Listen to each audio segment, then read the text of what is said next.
Yes, our series, What Makes Us Human, continues. Pleased to say we're joined today by one of Britain's best-known performers. The famously fast-talking comedian and writer Ruby Wax is here to answer the all-important question, what makes us human? Radio 2 asks the question, what makes us human? To be human is not in fashion these days. Successful people like to think of themselves as extensions of their digital hardware, that they are the software like the Wizard of Oz was behind the curtain playing God.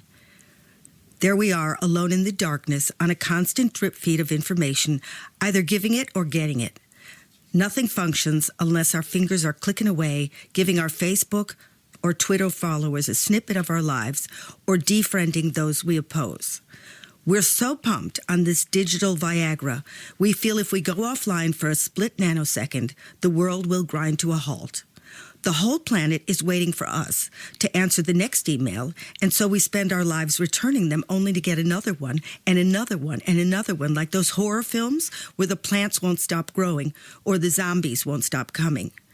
We made machines faster and faster with bytes beyond our dreams, so we'll have spare time. Now we spend our lives keeping up with the machines. We wouldn't know what spare was if it hit us on the head. It's as ridiculous as saying you need spare time as saying you need spare oxygen. And the less spare time you have, the higher your social standing. Very few people will answer the question, are you busy? With no. It would take a very brave person to admit they have an open slot in their calendar. Busy people would move away as if you had an infectious disease faster than if you had Ebola. In this culture, you're supposed to say, am I busy? Are you kidding? Am I busy? I've had 3 heart attacks. I'm on life support.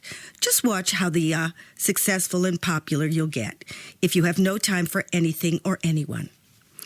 It's obvious our next step in evolution is that we become a cyborg, where gradually our flesh will be replaced by silicone chips and steel pincers for fingers, but not one, hundreds of them to do all the multitasking we'll be forced to do.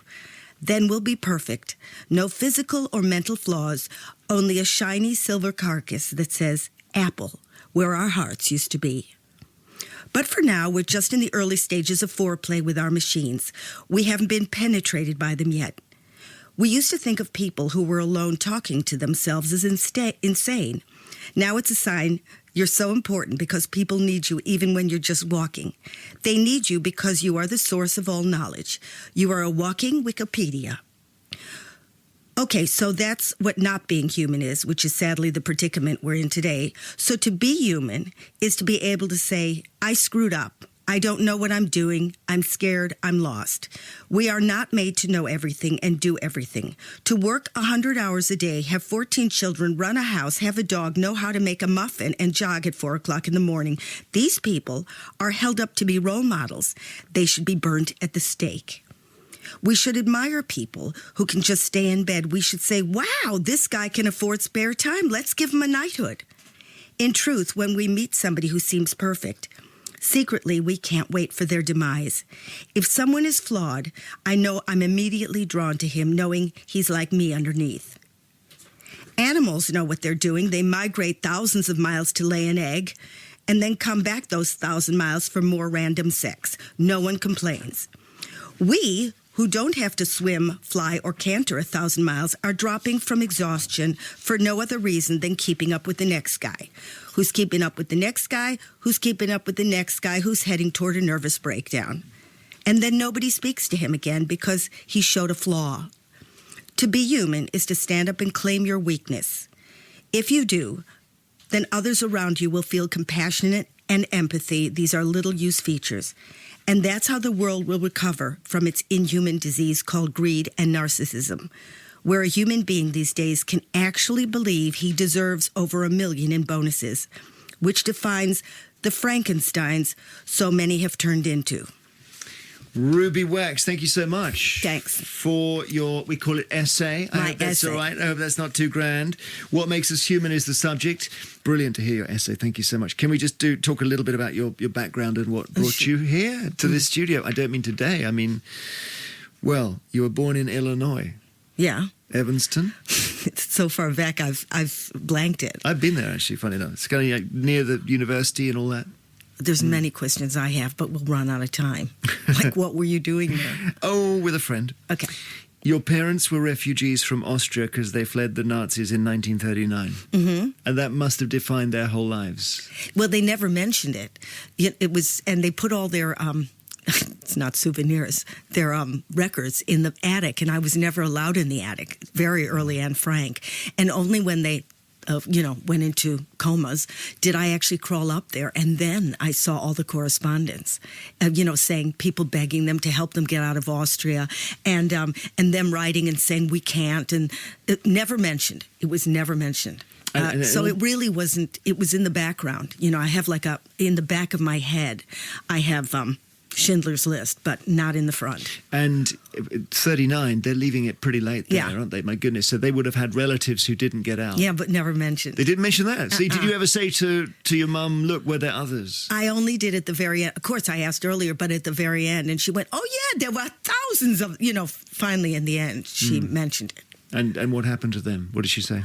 We didn't go into details. Right. Yeah.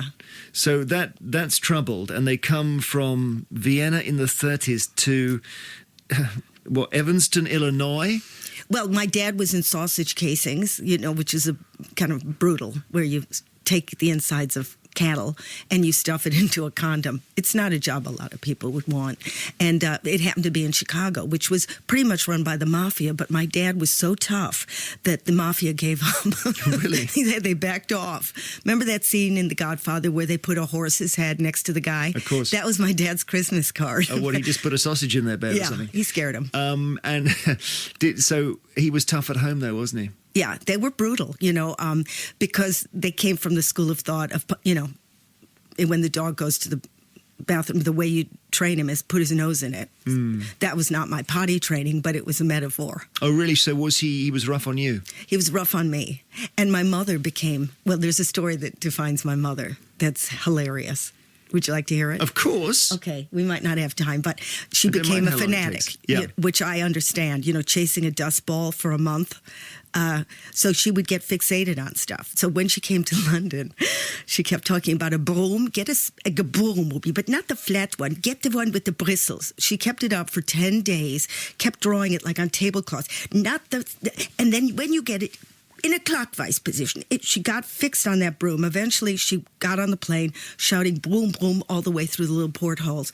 She got home to Chicago and go, now, did you buy the broom? And I said, what broom? Just to play her up. She went, your Aunt Hamburger. My relatives were hamburgers. Your Aunt Hamburger died yesterday. Now, you need the broom with the bristles. So I said, whoa, back it up. My Aunt Hamburger died. She said, okay, back the clock up 24 hours. She's not dead. Okay, now, did you get the broom with the bristles? That madness can never be replicated. So if your father was tough on you, was your mother tough as well? Both tough. Oh, and you see, so I see. So they take you. Yeah, they come to the USA and they keep the war into the kitchen. They bring take it out on you. And I'm the kind of pig in the middle. With any brothers and sisters? No, they wouldn't have survived. So it all went on to you. Comedy or serial killer were my choices. Do you feel you were almost being blamed in a deflection process? Blamed for everything, actually, by your parents? Who knows? First of all, I'm thinking about it. If the kid is born into like the 60s, and there's free everything, imagine you had to leave your country, how pissed off you'd be with the next generation. So it must have been such envy. And the gap between your parents and you can't imagine a bigger one culturally, because you were then, as you say, growing into a very liberated society, right? Yeah, I was wild. So they have a wild card and they've got to really train it. And did they? How much did their response to that damage you? Well, it made me run away when I was 16. Look, there is damage, but at this age, I can't go on about it. You know what I mean? I don't want to embed it. They made a mistake. Let it go. I made a career on imitating them. I got shows out of them.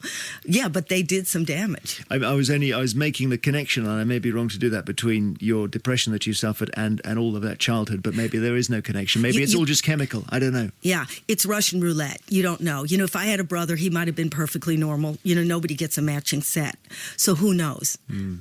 Certainly he had a vicious sense of humor, and they had, these immigrants will stop at nothing. They're like Rottweilers. So I know I have that. I have that, that kind of jaw clenching. We will walk from country to country with our pianos on our backs. You cannot stop us. We're like lice. So I have that. And when did you first... I haven't put a piano on my back yet, but I can imagine. Yeah, but your career shows signs of determination because it's very hard to do. Yeah, I wasn't talented, so that is pure drive. Even when I got in the Royal Shakespeare Company, Trevor Nunn said, "How did you get here?" Well, you are very funny without trying. You didn't have to be funny to get in there. You needed to speak English, which I didn't.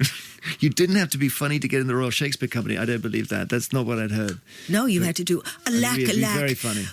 I did the worst accent you've ever heard. Ever. Juliet, with a point. I came in with a wimple. I came in with a wimple. I feel bad because now we're laughing and now I want to ask about mental health again, but you have helped a lot of people by talking about it, so forgive me for asking you. Did your mother suffer from depression in the way that you did? In the days, they didn't know. They'd say your mom's having a turn, or they said it's her, your mom's having it's her time of life. Police would come over and say, your mom's having it's bad. I said, yeah, for the last 87 years. So they didn't know what it was called then. Nerves, they always used to say. Nerves, or taking a turn, even better, while she's, hanging by an orange peel from the ceiling. So they didn't know what it was called. Then when my generation, they still didn't know. So when you take to your bed for 3 days in a row and you're immovable, they don't know. They think it's a blood disorder. So I had so much blood taken out of me. I was a husk. Really? So you had what almost felt physical. It is physical. Depression is physical. So is every other disease. So is schizophrenia. So is, other, unimaginable things like Cotard's disease, where you think Cotard's, where you start removing your... There's two different illnesses. One is you believe you're dead. Right. And even if you bleed, you say, that's a mistake, I am dead. And then maybe Cotard's is the one where you start removing your limbs because they're getting in your way. But that's all mental conditions. These are all mental conditions. Right. Nobody's imagining that. So take depression. How come you don't believe that exists if these guys, are not recognizing their own mother? Well, maybe people think it's persistent sadness. It's total fear. It's your hair standing on end. And it's genes. And it's trauma. And if you put those two together and you've got the genes that could switch on, you're screwed. I read an account that said you got it first after the birth of your first child. And then I read something that said, no, you had it first when you were 10. Yeah. I mean, they finally gave it a name. It's like somebody saying, no, that's not cancer. You have, a skin rash. Then the guy finally said, yeah, you know what this is. And I was so happy because then you can deal with it. And can you deal with it these days? I'm on medication. I've been on medication for 20 years, but that isn't really the answer, because if medication was the answer, there would be no relapse. So, and medication is always like, there's one tree in the forest that's not well, and so you set the whole forest on fire. It's guesswork. It's, again, Russian roulette. So, yeah, I'm on medication. It might be a placebo, but I have to do other things to kind of realize when it's starting to kick in, because it's so subtle that you're sure it's your imagination, because you give yourself the stigma too, and then you're whacked by a tsunami, and the next thing is you're in a chair and you can't move for 3 months. So especially when people have a mental thing, they try to run from it. Like that boulder in Raiders of it's there, but they get real busy to show that they're like everybody else, and I even take on jobs I shouldn't. I said. I started taking on jobs I shouldn't have, because to show I was okay, and then it will flatten you. So I do things now. You can displace it by activity, can you? You can. It'll get you in the end. Right. Yeah, and it'll get you really bad.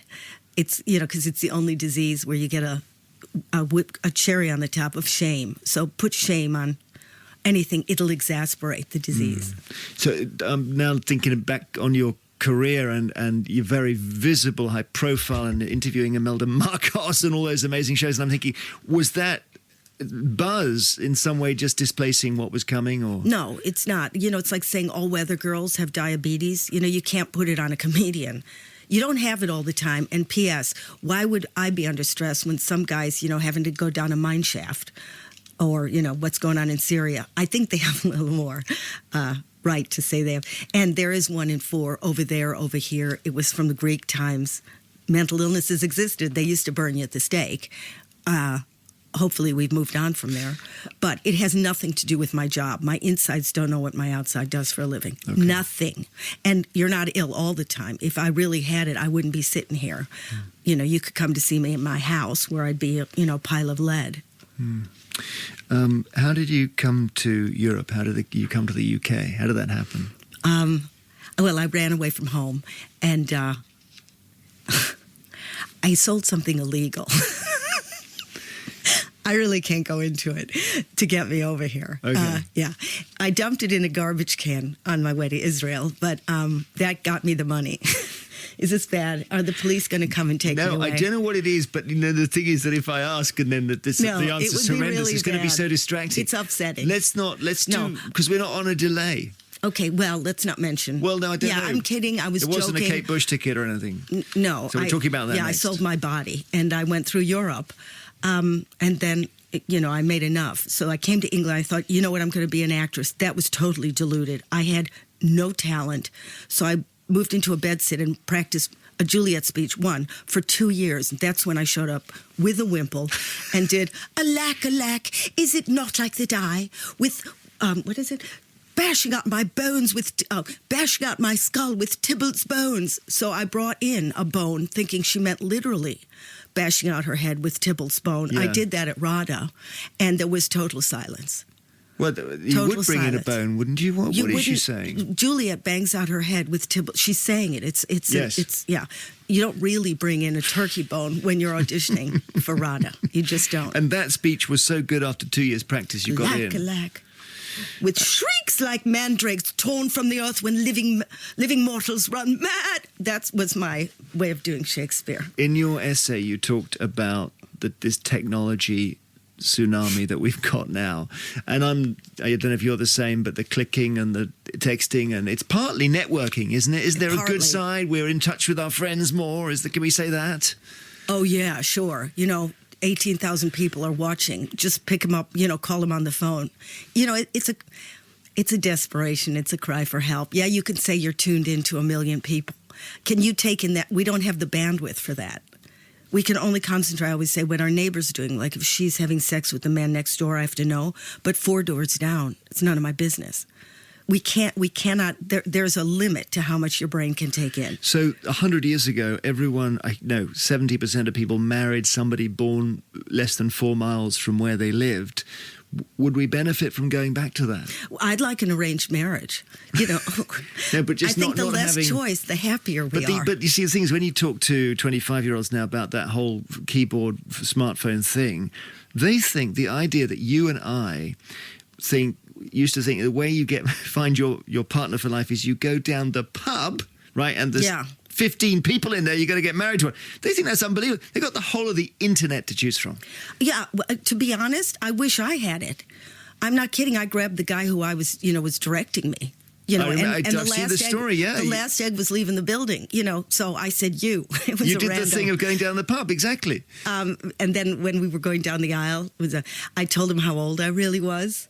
And that I'd been married before and I had a mental illness, but he couldn't bolt. It was too late. At that very moment? Moment, walking down. Brilliant. Yeah, that strategy. But why is it so bad, digital? That's what I'm asking. Really. I don't think picking a mate is a bad thing. I think that's great. I wish I had it. And most things, who doesn't want to get a virtual Brazilian at 3 o'clock in the morning? This stuff is great. What we aren't trained to do is understand this is the point where it becomes an addiction. This is where the next guy can do it. I'm burning my machinery.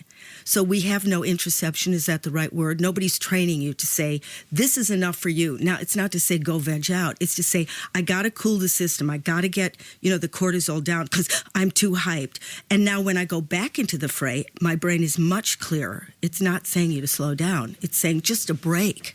Just a break. And we are geared to say that's failure. Do you think... Because we're talking about what makes us human, I just wonder whether this actually goes to the very heart of it, that our relationships are becoming machine-driven. We're becoming less human. We're becoming less human, but because we have this advanced brain on the top of our heads, it gives us choice, whereas people, animals don't have it. But this other thing has been developing too, the prefrontal cortex, which is the piece of equipment that says, whoa, think about it, awareness, rehearse what you're going to say. But nobody teaches you, and they should in schools, when to use that, the brain on the brain, to be aware of. It's fabulous. It's a candy shop out there. You don't have to stuff it all in your mouth. Even an animal will be sick at a certain point. We, have that dopamine that makes us want more. I want what the next guy has. And again, if we were trained in a certain way, let the candy be out there, but we would understand how our brains work. And that became my obsession. How does your brain work? So your rational brain can override the primal brain, Completely. Is that right? Yeah. The panicky one. And it can soothe it. Yeah. There is a part that grew, 50,000 years ago that gives us the ability to notice, to watch, to pull the brakes. We just aren't trained to use it. That's why you get a Clinton who uses the front of his brain, but also is, there's three brains fighting with each other. A limbic brain, suddenly, he's using somebody as an ashtray. If he understood, he's using the front. Now really understand you're in the limbic. Start watching what you're doing. It's okay to have all these fantasies, but you have to think what the repercussions are. Just some lovely comments about you speaking on this show, by the way, coming in. Paula Knights on Facebook says, thank you, Ruby, for your lovely words. I've had to pull my car over because I'm so emotional. Brilliant. It's nice to be reminded to take the foot off the gas. Are you practicing as a therapist now? No, I'm not a therapist. We can't book you in and... You could, but you wouldn't have the cash.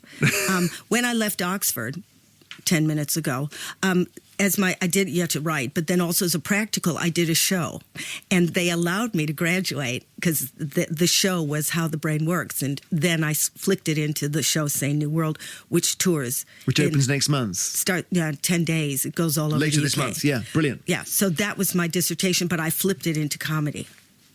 Two birds with one stone. Jamila Cotterett Jevons from Coventry says, I would like to say that Ruby's essay was amazing. She worded my sentiments exactly. It's wonderful knowing there are still some human beings out there. Thank you, Ruby.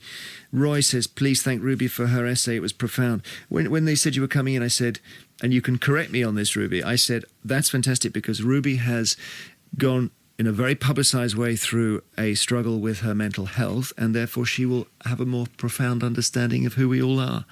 Was I right to say that? I only know who I am.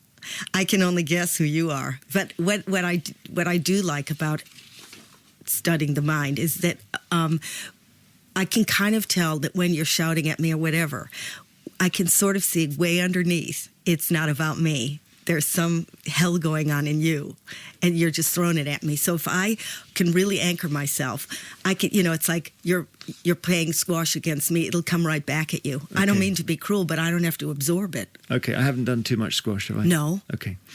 Thank you so much for coming in. Thank you for having me. First time on this show for you. I can't believe that.